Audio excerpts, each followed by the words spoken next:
ನಮಸ್ಕಾರ.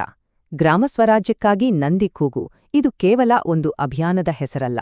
ಇದಕ್ಕಿಂತ ಹೆಚ್ಚು, ಇದು ನಮ್ಮ ಹಳ್ಳಿಗಳ ಭವಿಷ್ಯದ ಮಾತು, ನಮ್ಮ ಪರಂಪರೆಯನ್ನು ಉಳಿಸ್ಕೊಳ್ಳೋಕೆ ಒಂದು ಕರೆ.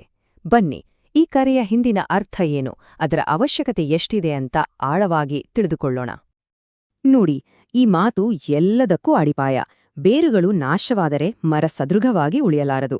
ಇದು ಬರೀ ಒಂದು ನಾಣ್ಣುಡಿಯಲ್ಲ, ನಮ್ಮ ದೇಶದ ಇವತ್ತಿನ ಪರಿಸ್ಥಿತಿಗೆ ಹಿಡಿದ ಕನ್ನಡಿ ಅಂತಾನೆ ಹೇಳ್ಬೋದು. ಒಂದು ದೇಶ ಅನ್ನೋ ಬೃಹತ್ ಮರ ಗಟ್ಟಿಯಾಟಿ ನಿಲ್ಲಬೇಕಂದ್ರೆ ಅದರ ಬೇರುಗಳು ತುಂಬನೇ ಸದೃಢವಾಗಿರಬೇಕು ಅಲ್ವಾ? ಹಾಗಾದ್ರೆ ನಮ್ಮ ದೇಶ ಅನ್ನೋ ಈ ಮರಕ್ಕೆ ಬೇರುಗಳು ಯಾವುದು? ಆ ಬೇರುಗಳು ನಿಜವಾಗ್ಲೂ ಅಪಾಯದಲ್ಲಿದ್ಯಾ? ಸರಿ, ಹಾಗಾದ್ರೆ ಆ ಪ್ರಶ್ನೆಗಳಿಗೆ ಉತ್ತರ ಹುಡ್ಕೋಣ. ನಮ್ಮ ದೇಶದ ಆಧಾರಸ್ತಂಭ ಅಂತಾರಲ್ಲ, ಆ ಬೇರುಗಳು ಯಾವು ಮತ್ತು ಅವು ನಿಜವಾಗಿಯೂ ಕುಸಿಯುತ್ತಿವೆಯೇ? ಉತ್ತರ ಇಲ್ಲಿದೆ ನೋಡಿ. ಭಾರತದ ಶಕ್ತಿಯ ಮೂಲ ಬೇರುಗಳು ಬೇರೆ ಯಾವುದೂ ಅಲ್ಲ, ನಮ್ಮ ನಂದಿ ಕೃಷಿಕರು. ಅಂದರೆ ಜೋಡೆತ್ತುಗಳನ್ನೇ ಬಳಸಿ ಸಹಜವಾಗಿ ಕೃಷಿ ಮಾಡುವ ನಮ್ಮ ಸಾಂಪ್ರದಾಯಿಕ ರೈತರು. ಇವರೇ ನೋಡಿ ನಮ್ಮ ಕೃಷಿ ಸಂಸ್ಕೃತಿಯ, ನಮ್ಮ ಹಳ್ಳಿಗಳ ಸ್ವಾವಲಂಬನೆಯ ಜೀವನಾಡಿ. ಒಂದು ಕಾಲದಲ್ಲಿ ಭಾರತ ಇಷ್ಟೊಂದು ಶ್ರೀಮಂತ ರಾಷ್ಟ್ರವಾಗಿತ್ತು ಅಂದ್ರೆ ಅದಕ್ಕೆ ಕಾರಣರೇ ಇವರು. ಆದ್ರೆ ಇಲ್ಲೊಂದು ಶಾಕಿಂಗ್ ವಿಚಾರ ಇದೆ. ಕಳೆದ 20 ವರ್ಷದಲ್ಲಿ, ಕೇವಲ 20 ವರ್ಷದಲ್ಲಿ ಈ ನಂದಿ ಆಧಾರಿತ ಕೃಷಿ 80% ಕುಸಿದು ಹೋಗಿದೆ. ಯೋಚನೆ ಮಾಡಿ, ಕೇವಲ 2 ದಶಕಗಳಲ್ಲಿ ಇಷ್ಟೊಂದು ದೊಡ್ಡ ಪತನ.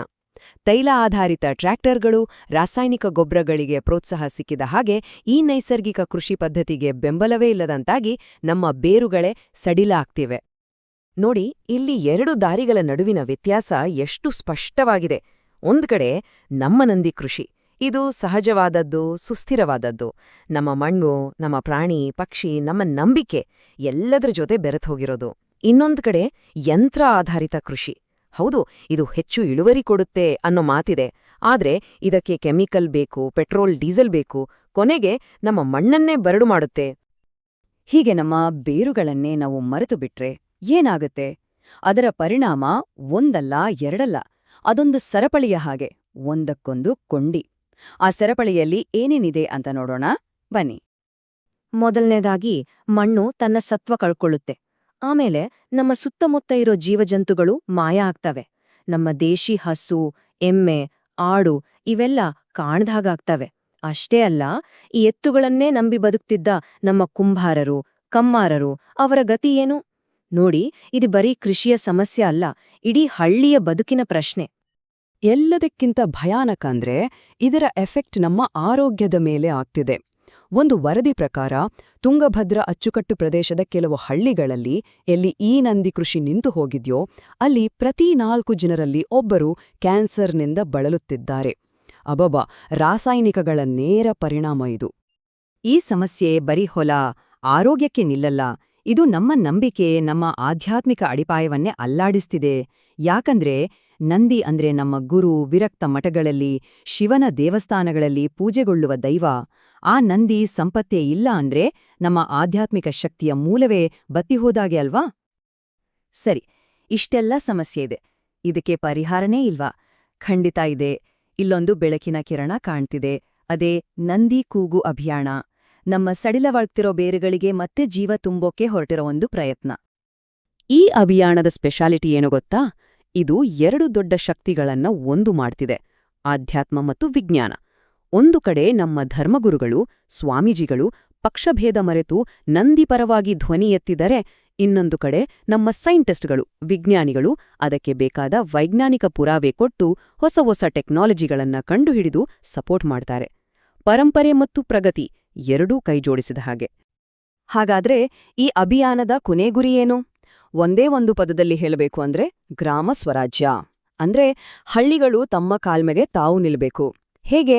ನಮ್ಮದೇ ನಂದಿ ಶಕ್ತಿ, ನಮ್ಮದೇ ಸಂಪನ್ಮೂಲಗಳನ್ನ ಬಳಸಿ, ಜೊತೆಗೆ ಹಳೆ ಜ್ಞಾನ ಮತ್ತು ಹೊಸ ವಿಜ್ಞಾನ ಎರಡನ್ನೂ ಸೇರಿಸಿ ನಮ್ಮ ಹಳ್ಳಿಗಳನ್ನ ಮತ್ತೆ ಸಮೃದ್ಧವಾಗಿ ಮಾಡೋದು. ಇದು ಬರೀ ಕನಸಲ್ಲ, ಇದನ್ನ ನಿಜ ಮಾಡೋಕ್ಕೆ ಒಂದು ಪಕ್ಕಾ ಪ್ಲಾನ್ ಕೂಡ ಇದೆ. ಗ್ರಾಮ ಸ್ವರಾಜ್ಯವನ್ನ ಸಾಧಿಸೋಕೆ ಒಂದು ಸ್ಪಷ್ಟವಾದ ದಾರಿಯಿದೆ. ಏನದು ಅಂತ ನೋಡೋಣ ಬನ್ನಿ. ಈ ಯೋಜನೆಯ ಹೆಸರು ನಂದಿ ಗ್ರಾಮ ಸ್ವರಾಜ್ಯ ಯೋಜನೆ. ಇದರಲ್ಲಿ ಏನೇನಿದೆ ನೋಡಿ. ಮೊದಲನೇಗೆ, ಎತ್ತುಗಳನ್ನ ಸಾಕಲು ಕಷ್ಟಪಡ್ತಿರೋ ರೈತರಿಗೆ ತಿಂಗಳಿಗೆ ಇಂತಿಷ್ಟು ಅಂತ ಪ್ರೋತ್ಸಾಹಧನ ಕೊಡೋದು. ಎರಡನೇದಾಗಿ ಎತ್ತುಗಳಿಂದಲೇ ಓಡೋ ತರಹದ ಹೊಸ ಮಾಡರ್ನ್ ಮೆಷಿನ್ಗಳನ್ನ ಕಂಡುಹಿಡಿಯೋದು. ಅಷ್ಟೇ ಅಲ್ಲ, ಗೋವಿನ ಉತ್ಪನ್ನಗಳಿಂದ ಆರೋಗ್ಯಕ್ಕೆ ಒಳ್ಳೆಯ ಸಪ್ಲಿಮೆಂಟ್ಗಳನ್ನ ತಯಾರು ಮಾಡೋದು. ಬಯೋಗ್ಯಾಸನ್ನ ಸಿಲಿಂಡರ್ಗಳಲ್ಲಿ ತುಂಬಿ ಮನೆಗೆ ಕೊಡೋದು. ಕೊನೆಗೆ ಎತ್ತುಗಳ ಶಕ್ತಿಯಿಂದಲೇ ಕರೆಂಟ್ ತಯಾರು ಮಾಡೋದು. ನೋಡಿ, ಇದು ಬರೀ ಕೃಷಿಯನ್ನಷ್ಟೇ ಅಲ್ಲ, ಇಡೀ ಹಳ್ಳಿಯ ಆರ್ಥಿಕತೆಯನ್ನೇ ಮೇಲೆತ್ತುವ ಪ್ಲಾನ್. ಸೊ ಈ ಎಲ್ಲ ಯೋಜನೆಗಳ ಹಿಂದಿರೋ ಮುಖ್ಯ ಉದ್ದೇಶ ಏನು ಅಂದ್ರೆ, ನಮ್ಮ ಹಳೆಯ ಕೃಷಿ ಪದ್ಧತಿಯನ್ನ ಇವತ್ತಿನ ಕಾಲಕ್ಕೆ ತಕ್ಕ ಹಾಗೆ ಅಪ್ಡೇಟ್ ಮಾಡೋದು. ಅದು ಆರ್ಥಿಕವಾಗಿಯೂ ಲಾಭ ತರಬೇಕು, ತಂತ್ರಜ್ಞಾನದಲ್ಲೂ ಹಿಂದೆ ಬೀಳಬಾರದು.